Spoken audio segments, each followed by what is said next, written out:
అసలు మీ పిల్లల చదువులు ఎలా ఉన్నాయి? ప్రైవేట్లో చదివించగలుగుతాం. మా పిల్లలు ప్రైవేట్లోనే, ఎందుకంటే ఈ అంశం లేకున్నా నేను మాట్లాడాలి, నాకు సంబంధించింది కూడా. ప్రైవేట్లోనే మేము ఉన్నత విద్యావంతులై మా పిల్లలు భవిష్యత్తులో గొప్ప వాళ్ళు అయితే నిజంగా భావిస్తుందా వ్యవసాయ కార్మిక సంఘం? అలా అనుకుంటే మాత్రం అది సాధ్యం కాదని మాత్రం నేను అనగలను. ఎందుకంటే ఇప్పుడు 30,000, 12,000 లేదా ఇంట్లో ముసలోళ్ళు ఉంటే ఆసరా పెన్షన్ ఇప్పుడు 2,000 వస్తుంది, లేదా 4,000 వస్తాయో 45,000 వచ్చినా అన్ని గుండు గుత్త కలిపి పిల్లల చదువులకే పోతాయి, తిండి కాదు. పోతున్న స్థితి కూడా మనం గమనిస్తాం. సరే, ఎవరో ఒక్కరిద్దరు ప్రైవేట్ స్కూళ్ళల్లో ఫ్రీగా చెప్పించుకోవడం అనేది 100కి కూడా ఇయ్యరు. మన దాంట్లో అడ్మిషన్ 1000 మంది ఉంటే 10 మందికి 5 వేయిస్తారు. అది ఎవరో రాస్తాయి నాయకుల పిల్లలకి ఇస్తే ఇవ్వచ్చు. కానీ చదువులు బాగా ఖరీదైపోతున్నాయి. ఎంత ఖరీదంటే ప్రభుత్వ విద్యారంగం ఎంత కుంచుకుపోతుంటే, అది పనికిరాందైపోతుంటే ప్రైవేట్ చదువు అంత ఖరీదైపోతుంది. మరి వ్యవసాయ కార్మికుల పిల్లలు ఎలా చదువుతున్నారు? ఎందుకంటే వ్యవసాయ కార్మికుల పిల్లలు కూడా నేడు గవర్నమెంట్ స్కూల్లో లేరు.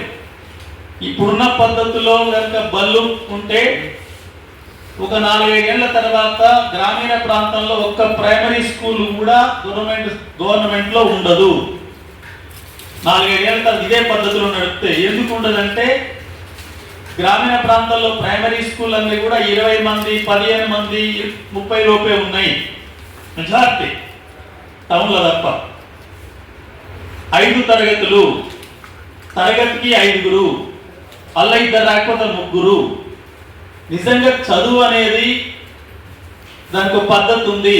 తరగతిలో ప్రైమరీ స్కూల్ అయితే కనీసం 18 మంది ఒక తరగతిలో ఉంటేనే చదువు వస్తుంది. దాన్ని పీర్ గ్రూప్ లెర్నింగ్ అంటారు. సమవేశకుల మధ్యలో నేర్చుకునేది. 2-3కి చదువు రాదు. టీచర్ సగం చదువు చెప్తే పిల్లలు తమకు మధ్యన సగం నేర్చుకుంటారు. ప్రైవేట్ స్కూళ్ళలో ఎక్కడ 40 మందికి 30 మందికి తక్కువ పిల్లలతో చదువు చెప్తలేరు. ప్రభుత్వ స్కూళ్ళల్లో 30 మంది పిల్లలు లేరు. 30 కాదు కదా, 3 ఉంటున్నారు. ఇది బడి కాదనుకుని 3 ఉంటే గవర్నమెంట్ 1-2 టీచర్లు పెడతారు. వాడ ఒక్కడు వస్తున్నా లేదా, మనం దాన్ని టీచర్ రాకపోతే టీచర్ తప్పు అనుకుంటున్నాం.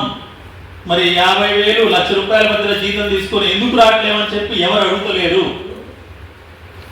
ఇది యూనివర్సిటీ వరకు. ఒకనాడు ఉస్మానియా అంటే చాలా గొప్పది. కానీ ఈనాడు ఉస్మానియా యూనివర్సిటీలో సగానికి ఎక్కువ పోస్టులు ఖాళీ ఉన్నా మాట్లాడే వాళ్ళు ఎవరు లేరు. విద్యార్థి సంఘాలు కూడా అంత బలంగా లేవు.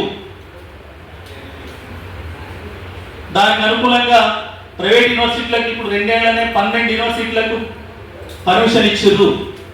కానీ ఆ private university Mallareddy university, Pallarajasekhara university, Mahendra university లేదా ఎస్ఆర్ యూనివర్సిటీ వరంగల్లో ఎవడన్నా ఉచితంగా చదువు చెప్తాడా?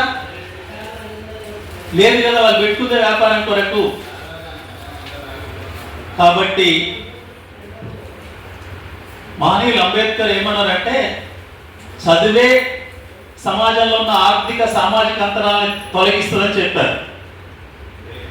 కానీ పాలకులు ఏం చేస్తున్నారంటే, ఓహో చదువు అనేది ఆర్థిక సామాజిక అంతరాలను తొలగించే ఒక ఆయుధమా? అసలు ఆయుధాన్నే అసమానతలకు గురి చేస్తే ఆయుధమే పనికి రాకుండా పోతే ఇంకెక్కడిది? నేడు నడుస్తున్న తీరది. చదువులోనే అంతరాలు వచ్చినాయి. పిల్లల మెదల్లోనే మేము సమానం కాదనే భావన చొప్పించబడుతుంది. ఉచితంగా బడి, ప్రభుత్వ బడిది పనికిరాంది. ఇప్పుడు మొత్తం టాక్ దేశవ్యాప్తంగా, రాష్ట్ర వ్యాప్తంగా టాక్ ఏంది? ప్రభుత్వ బడికా ఎట్లా పంపుతున్నారు? పూట ఉపాసం ఉన్నాయని లేదు కానీ ప్రైవేట్ బడి పంపండి అనే ఒక యునానిమస్, అంటే అందరూ వచ్చిన టాక్ కదా. అందుకని దిక్కు లేని వాళ్ళు, మాట్లాడలేని వాళ్ళే కదా అక్కడ పోయింది. తర్వాత 2వ బడి ఏంది? 10,000, 20,000, 30,000 చెప్పిన మామూలు బడి.